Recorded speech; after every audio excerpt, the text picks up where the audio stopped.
咁其實有問題咪溝通咯，係咪啊？即係溝通，咁大家講清楚啊。咁但係咧，我哋即係從我哋嘅諮詢裏邊咧，我哋體會到其實溝通係嘅，固然可以幫到嘅，有時緩和少少。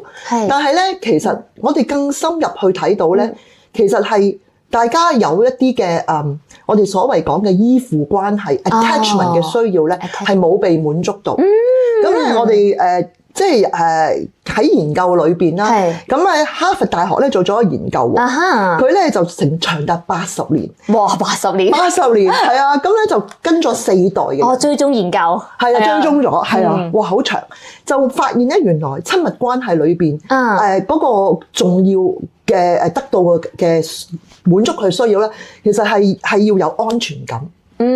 同埋係即係係要需要係有嗰種嘅即係連結喺當中。